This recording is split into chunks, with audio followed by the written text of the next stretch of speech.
Hello. In this next video, we want to look at the key ideas for trig substitution. What is the process that we're going to go through every time for trig substitution? As these problems get long, so following through step by step will be helpful. And then taking a look at our next example. So in trig substitution, the first thing we want to do is identify what substitution to use. This is from that table in the last video. Remember, if we have these forms, x squared minus a squared, we use the substitution x equals a secant theta. If we have a squared minus x squared, we use the substitution x equals a sine theta. And if we have a squared plus x squared or x squared plus a squared, we use x equals a tangent theta.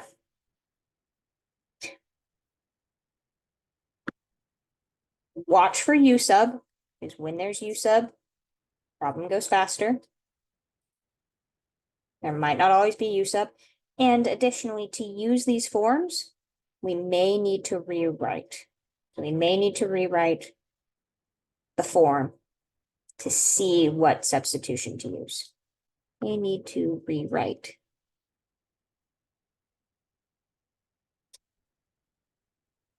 And we'll see some of these examples of what rewriting is going to look like. Then we apply the substitution. Biggest thing to remember in applying the substitution is don't forget to substitute dx.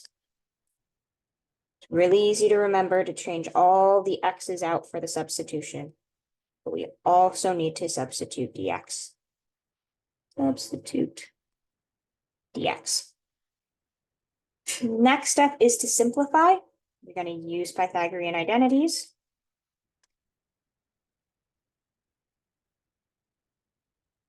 That were in that table. And ultimately, it will work down to being a trig integral.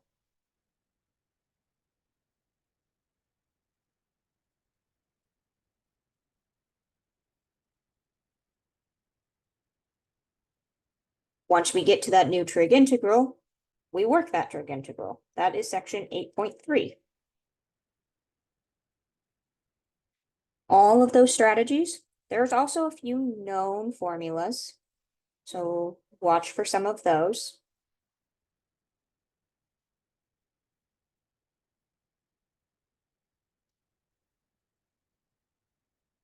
And then the last thing is to substitute back.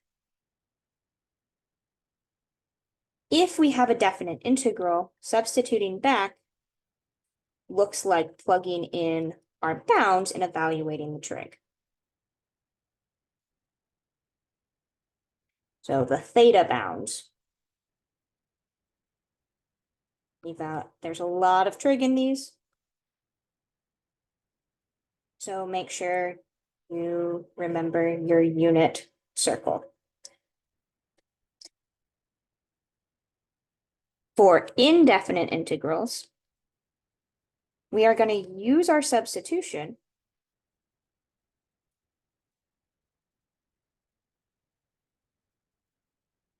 to create a triangle to tell us our other trig we need.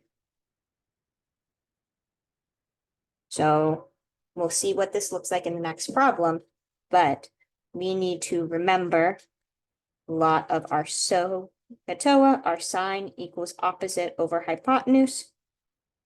Cosine equals adjacent over hypotenuse.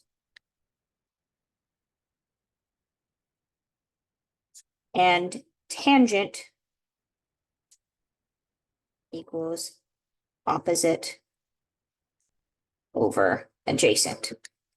Cosine, remember, is also 1 over secant. So secant theta is hypotenuse over adjacent, which is going to come up when we substitute secant. So we have our process, identify the substitution, apply the substitution, simplify and work the new trig integral before substituting back. So we are going to take a look at this example to use trig sub. First thing to note, we don't have a square root here, and that's okay. We can do these problems without square roots. Here is our piece that's telling us what our substitution is. We have x squared plus 4. From our table, we know that anything of the form x squared plus a squared, we use the substitution x equals a tangent theta. In this case, a is 2, so we're going to use the substitution x equals 2 tangent theta. Dx, we have to substitute the dx as well, so we take the derivative of our substitution, and that is 2 secant squared theta d theta.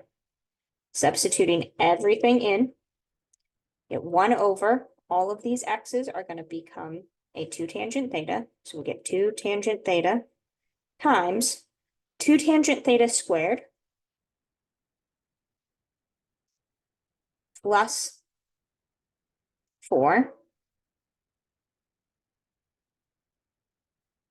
And then our d theta is 2 secant squared theta d theta.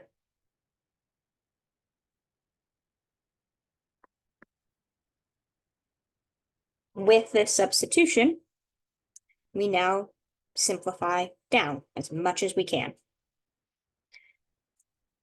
First thing I notice is these 2's can cancel. We can get rid of those and stop worrying about them. We have 1 over tangent theta. Going to factor this 4 all the way out to have 1/4. And then that's tangent squared theta plus 1 secant squared theta d theta. The whole point of these trig subs is the fact that we know Pythagorean identities. We know that tangent squared theta is actually a secant squared theta. So rewriting our integral with that Pythagorean identity in mind, we have 1 over tangent theta secant squared theta times secant squared theta. These cancel. So we have the integral of 1/4, 1 over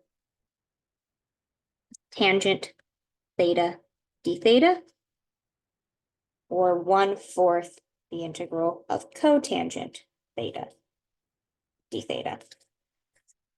We could solve the integral of cotangent theta with a u substitution using the fact that cotangent equals cosine over sine. And if we made a u equals sine and du equals cosine theta d theta, we could rewrite this integral as 1 over u. But this is also going to be a form we know that the integral of cotangent is the natural log of the absolute value of sine theta plus c. So there is our trig integral evaluated. And the last thing in our steps is to substitute back. I need to know what is this sine theta in terms of x. I know x is tangent to tangent theta. How can I find sine theta? This is where we're going to use the substitution to create a triangle. So x equals 2 tangent theta. The other thing this means is x over 2 is tangent theta by dividing by 2. Remembering SOHCAHTOA, sine equals opposite over hypotenuse, cosine equals adjacent over hypotenuse, and tangent equals opposite over adjacent. So in this triangle, since I have a fraction, I'm going to set x as my opposite side of my triangle and 2 as my adjacent side of the triangle. And now I can solve for the third side of this triangle, which is going to be x squared plus 2 squared.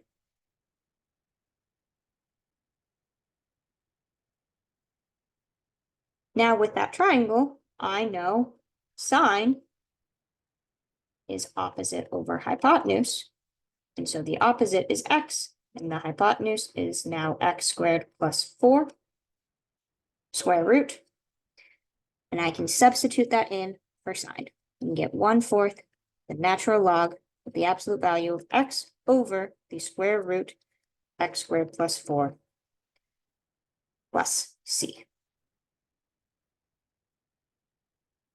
So there is our first trig integral with that full process with the triangle at the end, where we identify our substitution, make the substitution, simplify our integral as much as possible to then work our new trig integral. And after we work our new trig integral, we use a triangle and substitute back into terms of x. We will take a look at more examples in the next videos.